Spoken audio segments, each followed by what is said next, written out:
France KLM et de ses partenaires SkyTeam, nous vous souhaitons un très agréable voyage.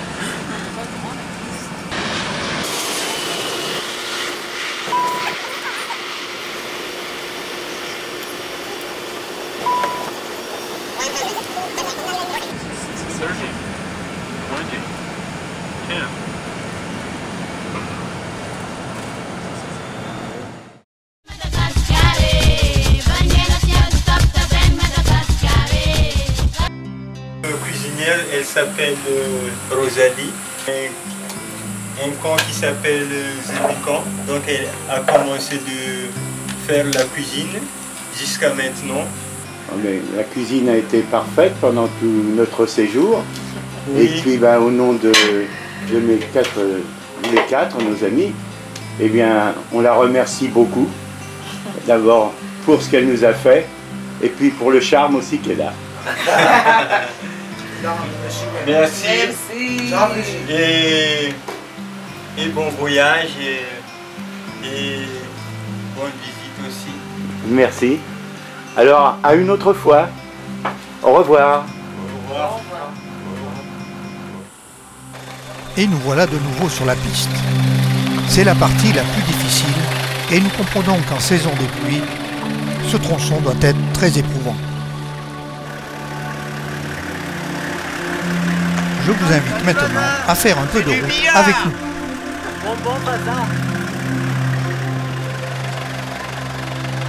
Nous longerons les contreforts du Saratanan, massif montagneux le plus élevé de Madagascar. Son plus haut sommet, le Marumukuch, culmine à 2876 mètres.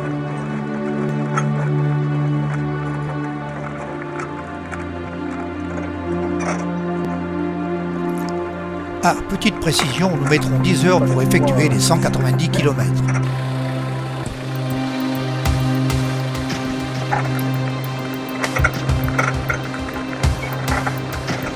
C'est comme si vous y étiez, n'est-ce pas ?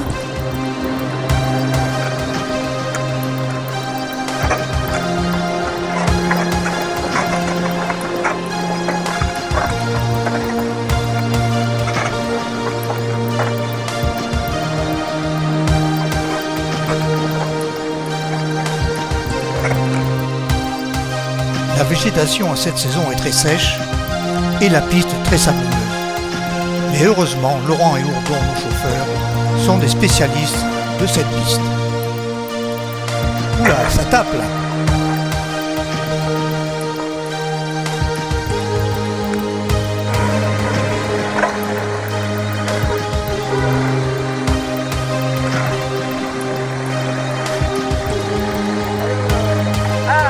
Ça roule, hein?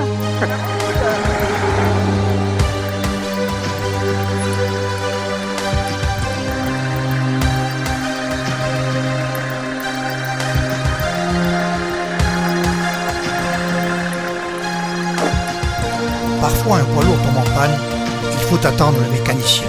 Mais à Madagascar, pas de panique. Et les chauffeurs prennent leur mal en patience à l'ombre de leur camion.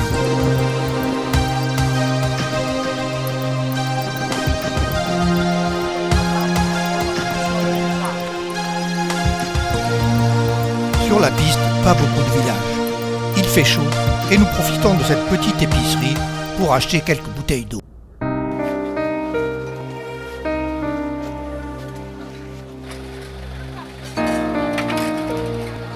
Et rencontrer les enfants ravis de voir passer le Vaza.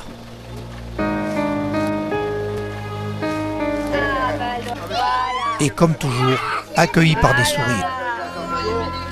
C'est joli. C'est joli comme ça. Tu veux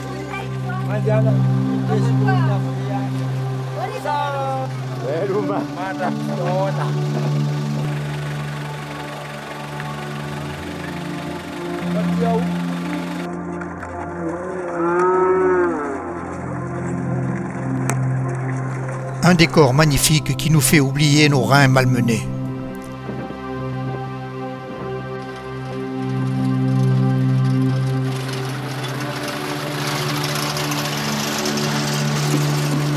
Ici, on vit au rythme du pas du zébu, Moula Moula.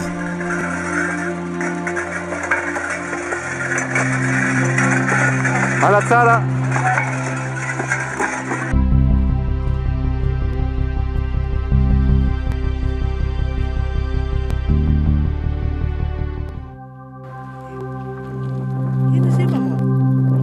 sommes sur le pont qui surplombe le fleuve Mananbat. Les paysages sont magnifiques. Et les petites filles aussi. Ouais, elles ont un petit truc d'affaire. Quand je pense que ce taxi brousse va traverser cette piste, chapeau les chauffeurs.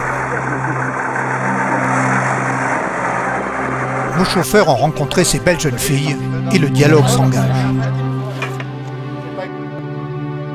Sur le bord de la route, un petit restaurant et Touli nous présente le menu. Katakat, ce sont des bananes. Ce kouba, c'est fait avec des bananes et puis des pâtes qu'ils vont mettre dans un emballage. Emballage, c'est quoi? C'est le feuille de banane ou bien arbre de végère. Voilà, c'est sucré. Et là, c'est gâteau séparé aussi qui fait mais sans emballage. Qu'ils vont passer au four traditionnel. Et ça, c'est des cailles. Petites cailles. Voilà. Ici, ne fait pas de crédit.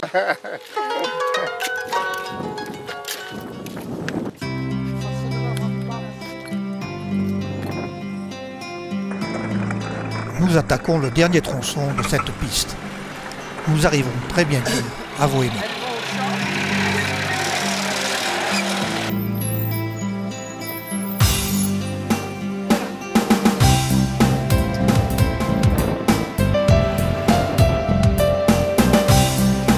Petit imprévu, un pont s'est écroulé sur la piste et une déviation est mise en place.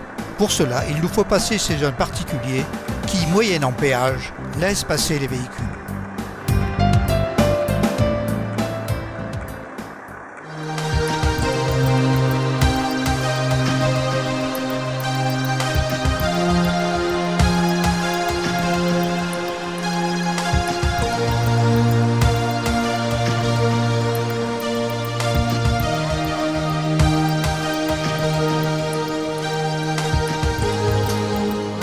Finalement, ce voyage de 2 jours sur la piste de l'enfer s'est bien passé.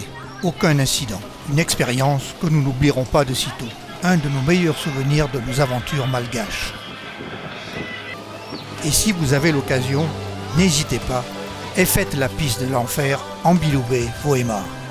Enfin le bitume que nous ne quitterons plus jusqu'à Antala, un vrai billard.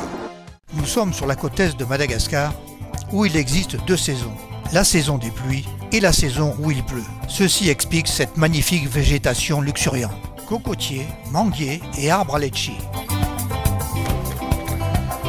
Nous ferons qu'une courte halte à Voémar, un déjeuner au bord de l'océan Indien et en route pour Sambave, la route est encore longue. Pas fâché tout de même d'avoir quitté la piste, nous filons maintenant sur Sambave.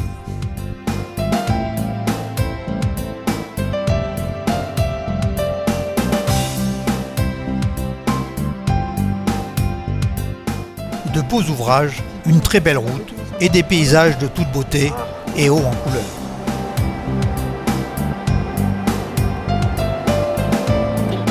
Ici, de très belles rizières.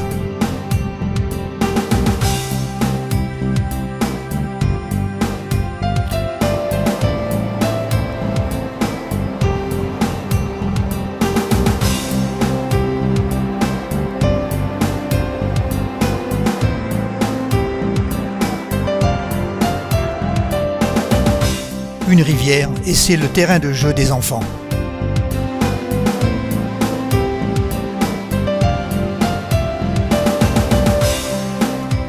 Toujours de magnifiques rencontres.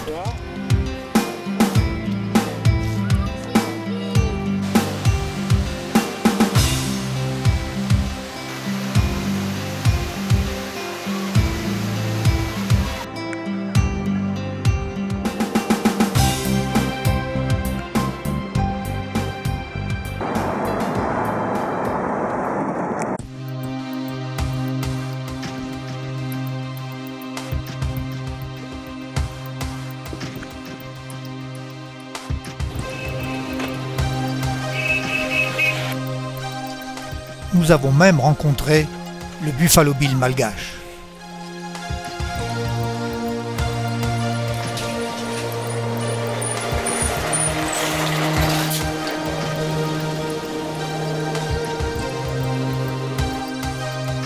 Le dur travail des repiqueuses de riz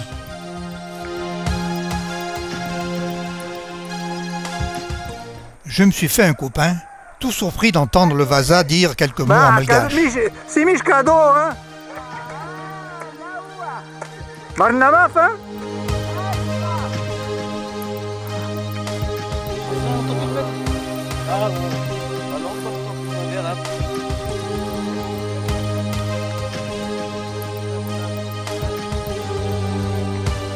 Elle est pas belle la vie?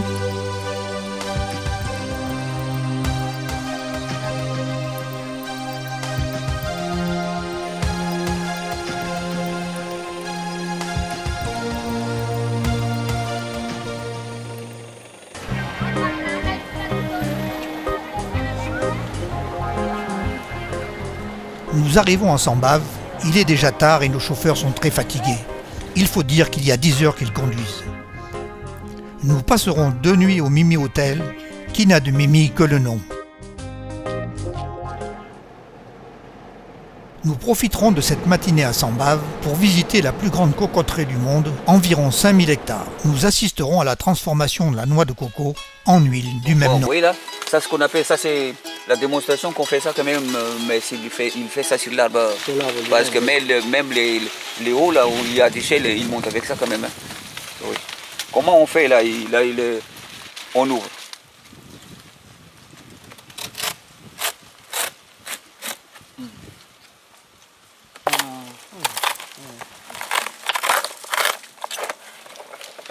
Bon, vous voyez là? Oui, là, ça c'est la fleur mâle, fleur femelle plutôt. Ça c'est le fleur femelle. Ça c'est fleur mâle. La castration, comment on fait la castration?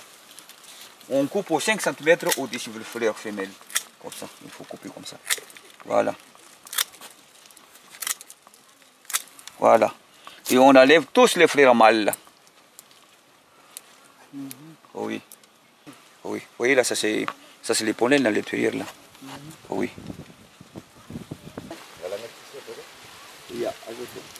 On va continuer la germination.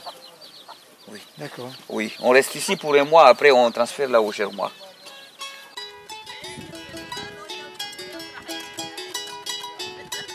C'est pour rester plus de temps, puisque s'il y avait plus de temps, ils vont gagner beaucoup de l'argent. C'est ça les nains. Ça c'est le du nain ça. Ça c'est les couleurs des hybrides ça. Les hybrides ça sont, on garde pour la plantation, mais on voit les nains là pour la décoration des cours là. On commence à séparer les feuilles comme ça, on les plante à l'autre terrain là. C'est ça. Ça fait parce que les a en bon à planter là.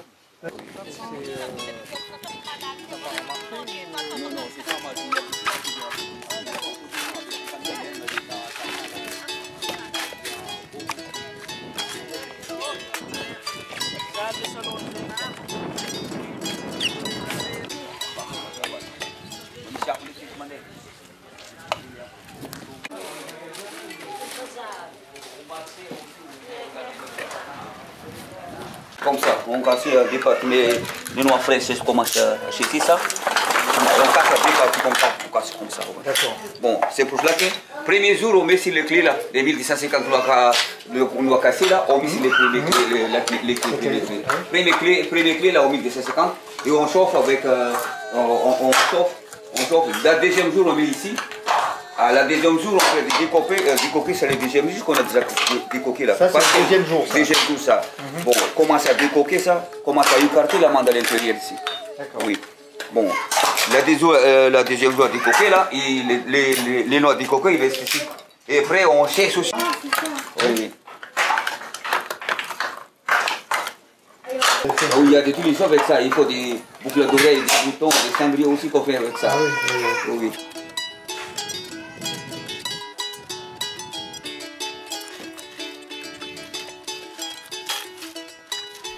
Je me régale. Alors, qui veut goûter meilleur coco du monde? Noix de coco.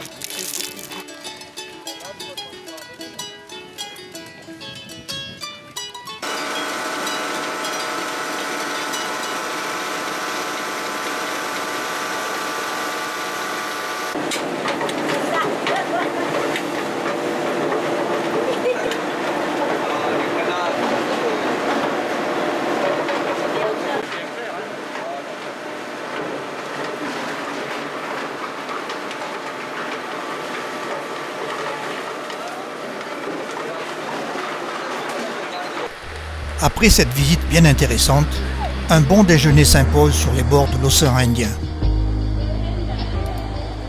Des kilomètres de plage, mais attention, baignade dangereuse. Du fait des rouleaux, des courants et des requins derrière la barre. Cet après-midi, balade autour de Samba.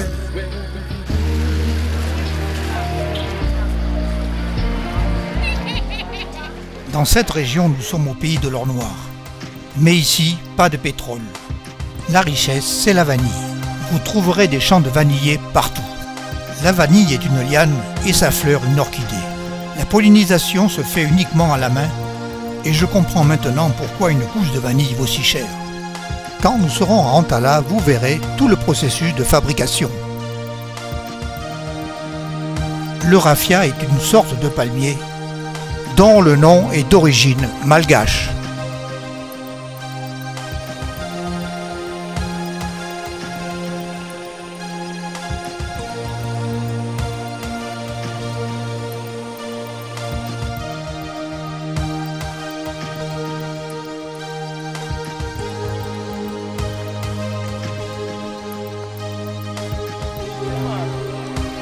Un très joli village nous interpelle et nous décidons de rendre une petite visite à ses habitants.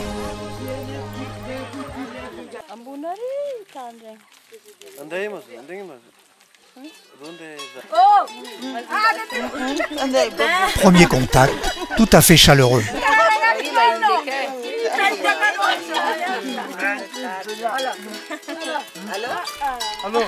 Aussi, nous décidons de passer un bon moment dans ce beau village. Et pour la coquette là-bas.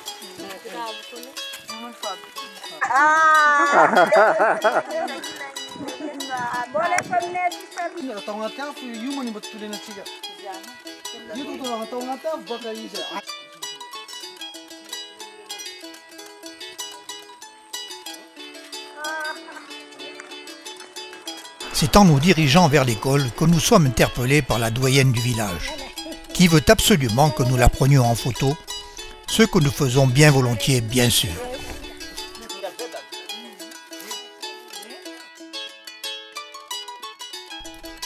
Ce petit village est magnifique dans son écrin de verdure.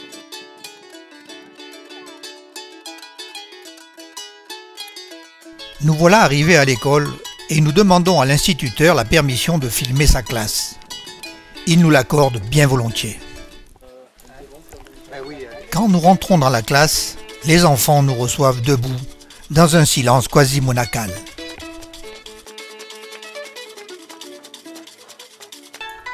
Ils ont tout de même envie de rire et nous allons détendre l'atmosphère.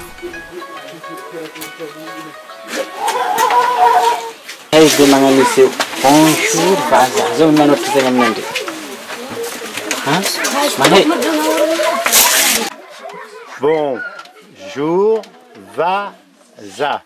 À vous. Et cet enfant se met tout de suite à l'ouvrage.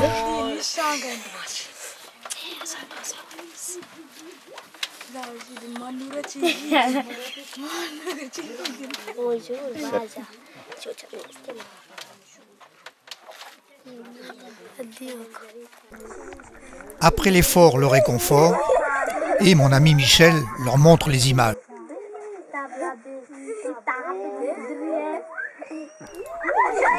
Et c'est des cris de joie dès qu'ils se voient sur le petit écran du caméscope.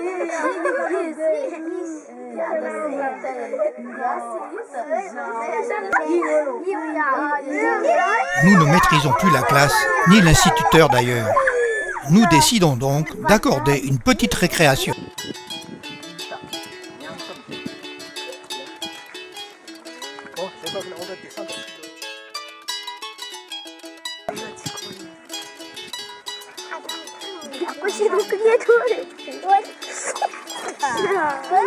Nous avons installé des caméscopes sur pied et les enfants assistent à la projection.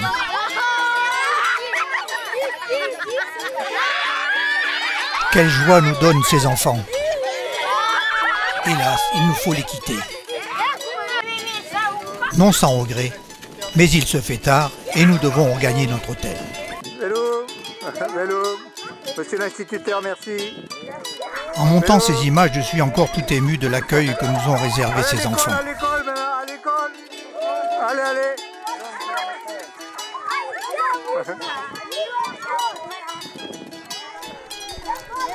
Nous avons bien perturbé cette classe et nous en remettons une petite couche avant de les quitter.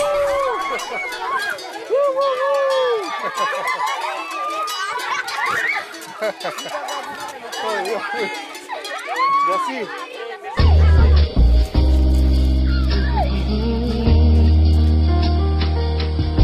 Nous avons également perturbé la tranquillité du village et avant de reprendre les voitures, nous allons rendre visite aux habitants.